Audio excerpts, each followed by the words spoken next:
आज हम प्रोपोजिशन पर बेस्ड एक एक्सरसाइज सॉल्व करने वाले हैं। इस एक्सरसाइज में 20 स्लाइड दी हुई है, जिनमें एक इमेज दी हुई है और उस इमेज के आधार पर हमें एक सेंटेंस दिया हुआ है और उस सेंटेंस में दिए हुए ब्लैंक में हमें नीचे दिए गए 3 ऑप्शन में से सही प्रोपोजिशन भरना है। तो चलिए शुरू करते हैं। तो देखिए इस स्लाइड में ये एक पेड़ है और पेड़ के नीचे ये एक कुत्ता बैठा हुआ है और इसके आधार पर हमारे पास एक सेंटेंस है, the dog is sitting blank the tree. और यहाँ हमें दिए हुए ब्लैंक में करेक्ट प्रोपोजिशन भरना है। हमारे पास 3 ऑप्शन है, ए ब्लो, बी अंडर और सी बोथ आर करेक्ट। तो कौन सा सही ऑप्शन होगा? तो देखिए ब्लो का अर्थ भी होता है नीचे और अंडर का अर्थ भी होता है नीचे। लेकिन जब भी हम एक चीज से दूसरी चीज की हाइट नाप सकते हैं तो वहां हम नीचे के अर्थ में अंडर का यूज करते हैं। यहाँ पे देखिए ये जो एक पेड़ है, वो पेड़ के नीचे कुत्ता बैठा हुआ है। इस पेड़ से हम इस कुत्ते की वर्टिकल हाइट नाप सकते हैं। तो ऐसी कंडीशन में हम नीचे के अर्थ में का यूज करेंगे, अंडर का। तो ये बी ऑप्शन हमारा करेक्ट हो गया, अंडर। और ये सेंटेंस क्या हो गया? The dog is sitting under the tree, मतलब कुत्ता पेड़ के नीचे बैठा हुआ है। तो देखिए इस स्लाइड में ये एक लड़की है और लड़की के सर के ठीक ऊपर है एक पंखा और इसके आधार पर हमारे पास एक सेंटेंस है, there is a fan blank the girl's head. और यहाँ भी हमें दिए हुए ब्लैंक में करेक्ट प्रोपोजिशन भरना है। हमारे पास ऑप्शन है क्या? ए एबोव, बी ओवर और सी बोथ आर करेक्ट। तो कौन सा सही ऑप्शन होगा? तो देखिए एबोव का अर्थ भी होता है ऊपर और ओवर का अर्थ भी होता है ऊपर। तो दोनों दोनों में से कौन सा सही ऑप्शन होगा? तो देखिए यहाँ भी पिछली स्लाइड का कॉन्सेप्ट है। यहाँ पर ये लड़की से हम इस पंखे की क्या वर्टिकल हाइट नाप सकते हैं। तो ऐसी कंडीशन में जब नीचे की बात होगी तो अंडर का यूज होगा और जब ऊपर की बात होगी तो ओवर का यूज होगा। तो यहाँ पर करेक्ट ऑप्शन क्या होगा? B over. तो ये सेंटेंस क्या हो जाएगा? There is a fan over the girl's head, मतलब लड़की के सर के ऊपर पंखा है। तो देखिए इस स्लाइड में ये एक टेबल है और टेबल के ऊपर ये कप रखा हुआ है और इसके आधार पर हमारे पास एक सेंटेंस है, the cup is blank the table. और यहाँ हमें दिए हुए ब्लैंक में करेक्ट प्रोपोजिशन भरना है। हमारे पास 3 ऑप्शन है, ए एट, बी इन और सी ऑन। तो कौन सा सही ऑप्शन होगा? तो देखिए यहाँ पे जो टेबल है, टेबल की सरफेस को टच करता हुआ उसके ऊपर कप रखा हुआ है। तो जब भी एक चीज के ऊपर कोई दूसरी चीज रखी हो और वो उसके सरफेस को टच कर रही हो, तो उस कंडीशन में हम पर के अर्थ में ऑन का यूज करते हैं। तो यहाँ करेक्ट ऑप्शन क्या हमारा हो गया? सी ऑन। और ये सेंटेंस क्या हो जाएगा? The cup is on the table, मतलब टेबल के ऊपर कप है। इस स्लाइड में देखिए ये एक बच्चा है जो कि नदी में कूद रहा है और इसके आधार पर हमारे पास एक सेंटेंस है, he is jumping blink the river. और यहाँ हमें दिए हुए ब्लिंक में करेक्ट प्रोपोजिशन भरना है। हमारे पास 3 ऑप्शन है, ए इन, बी इन टू और सी ऑन। तो कौन सा करेक्ट ऑप्शन होगा? तो देखिए जब भी कोई व्यक्ति या वस्तु बाहर से गति करके अंदर जाए तो उस कंडीशन में हम मे के अर्थ में यूज करते हैं प्रोपोजिशन इनटू का। यहाँ पर ये बच्चा जो है ये क्या नदी के बाहर है, अब गति करके नदी में जा रहा है। इसी प्रकार मान लीजिए एक कमरा है, ये कमरा है, ये हमारा रूम है, इसके अंदर कोई व्यक्ति पहले से ही है, यहाँ पे कोई व्यक्ति है तो हम बोलेंगे क्या? He is in the room, वह कमरे में है। लेकिन ये इस कमरे में कोई बाहर से गति कर कर आया तो हम बोलेंगे क्या?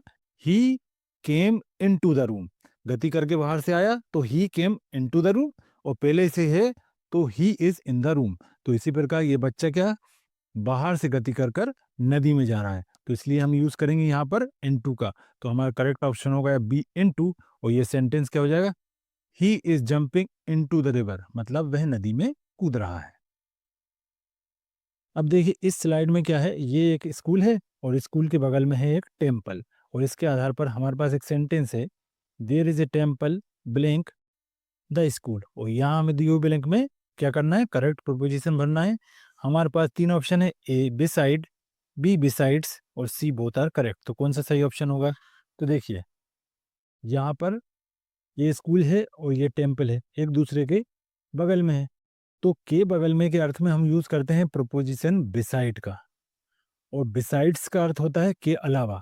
तो यहाँ पर क्या क्या सेंस निकल रहा है? के बगल में। तो करेक्ट ऑप्शन हमारा हो गया ए बिसाइड और ये सेंटेंस हो जाएगा, there is a temple beside the school, मतलब मंदिर स्कूल के बगल में है। अब इस स्लाइड में देखिए एक सेंटेंस दिया हुआ है, I have another car blank this car, और यहाँ पे दिए हुए ब्लैंक में हमें करेक्ट प्रोपोजिशन भरना है, और हमारे पास ऑप्शन क्या है, ए बिसाइड, बी बिसाइड्स और सी बोथ आर करेक्ट। तो कौन सा सही ऑप्शन होगा? तो देखिए इस सेंटेंस का अर्थ देखें तो क्या निकल रहा है, आई हैव अनदर कार, मेरे पास एक और कार है, दिस कार, तो दिस कार, तो यहाँ पर हमें जो अर्थ निकल रहा है, इस कार के अलावा, कि यहाँ पर हमें सेंटेंस में ज़रूरत है के अलावा की, और यहाँ के अलावा के लिए हम क्या यूज़ करेंगे, बिसाइड्स। बिसाइड्स का अर्थ होता है के अलावा, तो ये सेंटेंस क्या हो जाएगा, I have another car besides this car, मतलब मेरे पास एक और कार है इस कार के अलावा।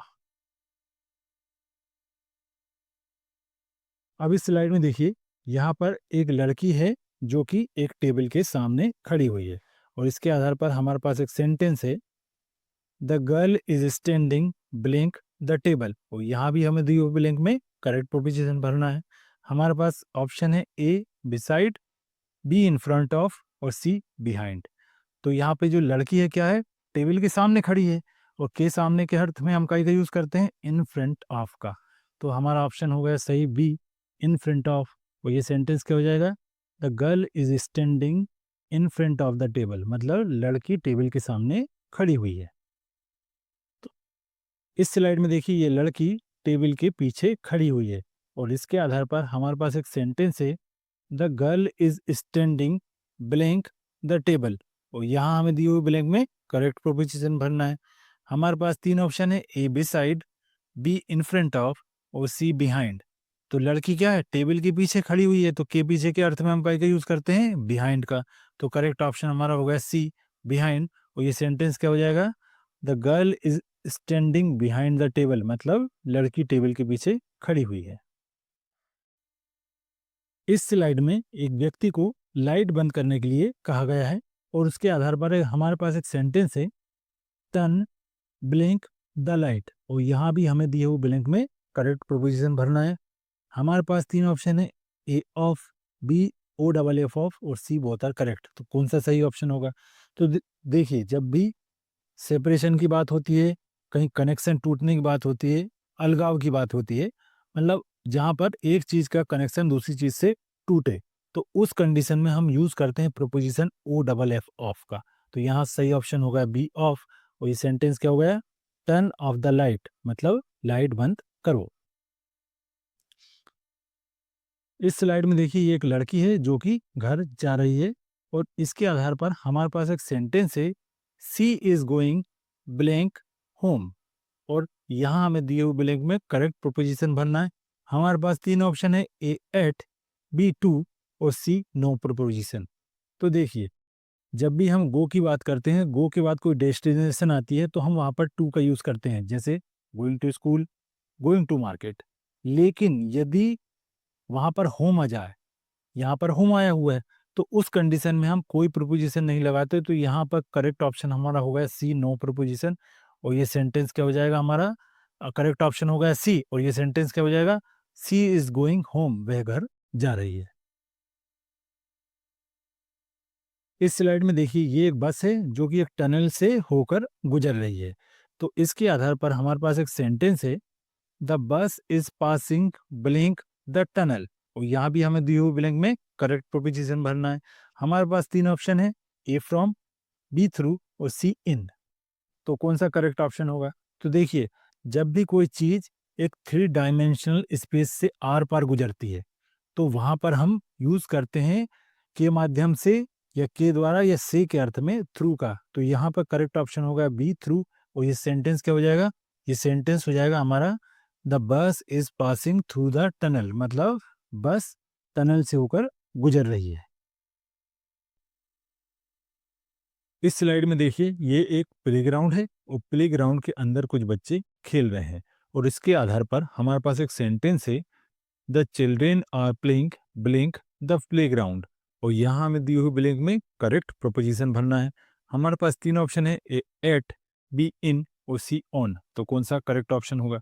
तो देखिए जब भी किसी इनक्लोज्ड स्पेस मतलब सीमा से घिरे हुए क्षेत्र के अंदर कोई व्यक्ति या वस्तु पहले से ही है, तो उस कंडीशन में हम मे के अर्थ में इन का प्रयोग करते हैं। तो यहाँ करेक्ट ऑप्शन क्या हो जाएगा? तो यहाँ करेक्ट ऑप्शन हो जाएगा बी इन, और ये सेंटेंस क्या हो जाएगा? The children are playing in the playground, मतलब बच्चे खेल के मैदान में खेल रहे हैं। इस स्लाइड में देखिए ये पृथ्वी है जो कि सूर्य के चारों ओर चक्कर लगा रही है, और इसके आधार पर हमारे पास एक सेंटेंस है, the earth revolves blank the sun, और यहाँ हमें दिए हुए ब्लैंक में करेक्ट प्रोपोजिशन भरना है। हमारे पास तीन ऑप्शन है, ए अराउंड, बी राउंड और सी बोथ आर करेक्ट। तो कौन सा सही ऑप्शन होगा? तो देखिए यहाँ पर अराउंड और राउंड इन दोनों में कंफ्यूजन होता है। कई बुक्स में आपको अराउंड लिखा भी दिख जाएगा, लेकिन जब भी एक चीज किसी दूसरी चीज के वृत्तीय आकार में गति करती है सर्कुलर पाथ में, यानी उसका पाथ फिक्स होता है, तो इस कंडीशन में चारों ओर के अर्थ में हम यूज करते हैं राउंड का, ना कि अराउंड का। तो यहाँ पर हमारा करेक्ट ऑप्शन होगा बी राउंड, और ये सेंटेंस क्या हो जाएगा? The earth revolves round the sun, मतलब पृथ्वी सूर्य के चारों ओर चक्कर लगाती है। इस स्लाइड में देखिए ये एक चाकू है और चाकू से प्याज को काटा गया है, और इसके आधार पर हमारे पास एक सेंटेंस है, she cut the onion blank a knife, और यहाँ हमें दी हुई ब्लैंक में करेक्ट प्रोपोजिशन भरना है। हमारे पास तीन ऑप्शन है, ए विथ, बी बाय और सी फ्रॉम। तो कौन सा सही ऑप्शन होगा? तो देखिए जब भी किसी निर्जीव, जैसे यहाँ पर चाकू है, चाकू हुआ, पेचकस हुआ, स्टिक हुई, इनके द्वारा कोई कार्य किया जाता है, तो उस कंडीशन में हम से या के द्वारा के अर्थ में यूज करते हैं प्रोपोजिशन विथ का। तो यहाँ पे करेक्ट ऑप्शन हो गया ए विथ, और ये सेंटेंस क्या हो जाएगा?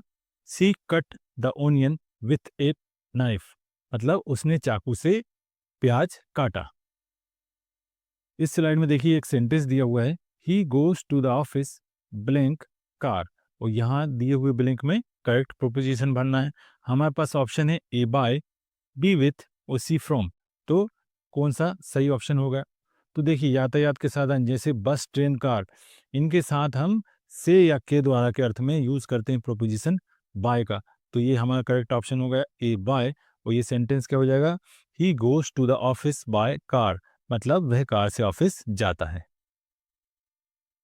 इस स्लाइड में देखिए ये एक रोड है, और रोड के किनारे ये व्यक्ति चल रहा है, और इसके आधार पर हमारे पास एक सेंटेंस है, he is walking blank the road, और यहाँ हमें दिए हुए ब्लैंक में करेक्ट प्रोपोजिशन भरना है। हमारे पास तीन ऑप्शन है, ए ऑन, बी एट और सी अलोंग। तो कौन सा सही ऑप्शन होगा? तो देखिए यदि कोई चीज लंबाई में अधिक है, जैसे नदी, रोड, और उसके किनारे कोई व्यक्ति या वस्तु गति करता है, तो के किनारे के साथ साथ या किनारे किनारे के अर्थ में हम प्रोपोजिशन अलोंग का प्रयोग करते हैं। तो यहाँ पे हमारा करेक्ट ऑप्शन क्या हो गया? सी अलोंग, और ये सेंटेंस क्या हो जाएगा? He is walking along the road, मतलब वह रोड के किनारे चल रहा है। इस स्लाइड में देखिए एक सीढ़ी है जो कि इस दीवार के सहारे टिकाकर रखी हुई है, और इसके आधार पर हमारे पास एक सेंटेंस है, the ladder is placed blank the wall, और यहाँ दिए हुए ब्लैंक में हमें करेक्ट प्रोपोजिशन भरना है। हमारे पास ऑप्शन है ए एट, बी ऑन और सी अगेंस्ट। तो कौन सा सही ऑप्शन होगा? तो देखिए यहाँ पे जो सीढ़ी है इस दीवार के सहारे टिकाकर रखी हुई है, तो ऐसी जब एक चीज किसी दूसरी चीज के सहारे टिकाकर रखी हो, तो उस कंडीशन में के सहारे या से टिकाकर के अर्थ में हम यूज करते हैं प्रोपोजिशन अगेंस्ट का। तो हमारा करेक्ट ऑप्शन होगा सी, और ये सेंटेंस क्या हो जाएगा? The leader is placed against the wall, मतलब सीढ़ी दीवार से टिकाकर रखी हुई है। इस स्लाइड में देखिए एक लड़की है जो कि इन दो लड़कों के बीच में खड़ी हुई है, और इसके आधार पर हमारे पास एक सेंटेंस है, a girl is standing blank two boys, और यहाँ दी हुई ब्लैंक में हमें करेक्ट प्रोपोजिशन भरना है। हमारे पास ऑप्शन है ए अमोंग, बी बिटवीन और सी बिसाइड। तो कौन सा सही ऑप्शन होगा? तो देखिए अमोंग का अर्थ भी होता है बीच में, और बिटवीन का अर्थ भी होता है बीच में, बिसाइड का मतलब तो होता है बगल में, लेकिन यहाँ पर जो हम देखें तो अमोंग और बिटवीन इन दो ऑप्शन में से कोई एक ऑप्शन आएगा। तो देखिए अमोंग का प्रयोग हम जब करते हैं कि जब दो से अधिक मतलब तीन या तीन के बीच में कोई चीज़ हो, तो वहाँ पर हम अमोंग का यूज़ करते हैं। लेकिन यदि दो के बीच में कोई चीज़ है तो वहाँ पर यूज़ किया जाता है बिटवीन का। तो यहाँ पे करेक्ट ऑप्शन हो गया हमारा बी बिटवीन, और ये सेंटेंस क्या हो जाएगा? अ girl is standing between two boys, मतलब एक लड़की दो लड़कों के बीच में खड़ी हुई है। इस स्लाइड में देखिए, यहाँ ये लड़की है, अब यहाँ पर इन तीन लड़कों के बीच में एक लड़की खड़ी हुई है। तो यहाँ पे हमारे पास ये सेंटेंस है, a girl is standing blank three boys, और यहाँ हमें दिए हुए ब्लैंक में करेक्ट प्रोपोजिशन भरना है। तो हमारे पास ऑप्शन क्या है? ए अमोंग, बी बिटवीन और सी बिसाइड। तो यहाँ हमने पहली स्लाइड में बात करी, दो के बीच में है तो बिटवीन, और दो से अधिक के बीच में है तो क्या आएगा? अमोंग। तो यहाँ पे हमारा करेक्ट ऑप्शन ऑप्शन क्या होगा? ए अमोंग। और ये यहाँ पे सेंटेंस क्या हो जाएगा? अ girl is standing among three boys, मतलब एक लड़की तीन लड़कों के बीच में खड़ी हुई है।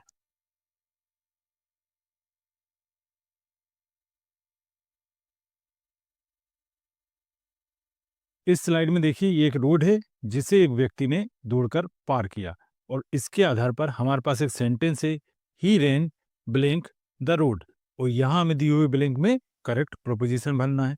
हमारे पास तीन ऑप्शन है, ए ऑन, बी अलोंग और सी अक्रॉस। तो कौन सा सही ऑप्शन होगा? तो देखिए, जब कोई चीज जैसे व्यक्ति, जानवर या वस्तु किसी टू डायमेंशनल सरफेस जैसे रोड, रिवर, लॉन के एक तरफ से गति करके दूसरी तरफ जाती है, तो वहाँ के पार के अर्थ में हम अक्रॉस का प्रयोग करते हैं। तो हमारा सही ऑप्शन क्या हो गया? हमारा सही ऑप्शन हो गया सी अक्रॉस, और ये सेंटेंस क्या हो जाएगा? ही रेन अक्रॉस द रोड, मतलब वह रोड के पार दौड़ा। तो आज के लिए इतना ही। Thanks for watching.